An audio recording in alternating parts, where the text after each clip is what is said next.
আসসালামু আলাইকুম ওয়া রাহমাতুল্লাহি ওয়া বারাকাতুহু। আসলে আমাদের মাদ্রাসার পরীক্ষা চলতেছে, পরীক্ষা চলমান, আগামীকালকেও পরীক্ষা আছে। এই জন্য মূলত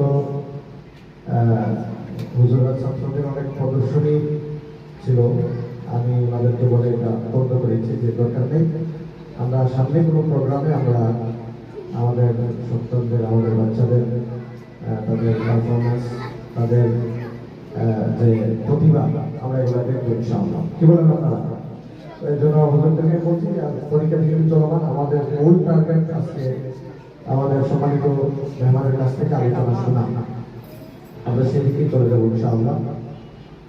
তো আজকের আমাদের এই প্রোগ্রামটি কয়েকটি বিষয়কে সামনে রেখে আমি প্রথমে আপনাদের সামনে প্রোগ্রামের মূল যে উদ্দেশ্য এগুলো আপনাদের সামনে আনতেছি। এক নম্বর হল যে এখানে আমরা যারা আসছি, আমাদের সন্তান এখানে ভর্তি করে দিয়েছে, আমাদের ছেলে অথবা মেয়ে। তো আমাদের আসলে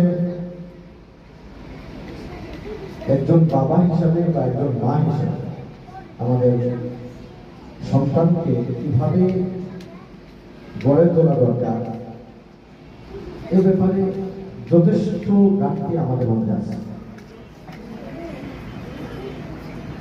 এজন্য এ ব্যাপারে কিছু পরামর্শ যদি আমরা পাই কারো কাছ থেকে, আমি ব্যক্তিগতভাবে আমিও যেহেতু একজন বাবা, পাশাপাশি আমার সন্তানও যেহেতু এই প্রতিষ্ঠানে পড়ব, তো আমি আপনাদের দিক থেকেও যদি বিবেচনা করে আমি আপনাদের সাথেই একজন বলব।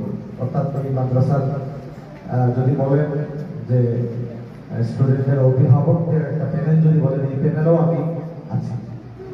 এই জায়গা থেকে যদি মনে করি, আমি মনে করি আমার কিছু পরামর্শ দরকার আমার সন্তানের জন্য, যে আপনার সন্তানকে এই বিষয়গুলো খেয়াল করে বড় করবেন, লালন পালন করবেন, পড়ানোর চেষ্টা করবেন।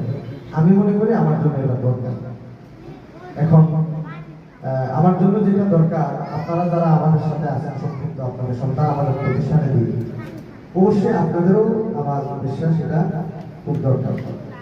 এই জন্য আমরা আল্লাহ তাআলার শুকরিয়া, আমরা একজন মেহমান পেয়েছি, আমার খুব অত্যন্ত ঘনিষ্ঠ মানুষ, এবং বাংলাদেশে লেখাপড়া শেষ করার পরে উনি সৌদি আরবের মদিনা ইউনিভার্সিটি থেকে উচ্চতর ডিগ্রি অর্জন করার পর উনি ইউকেতে, অর্থাৎ আপনার ইংল্যান্ডে এমফিল করতেছেন।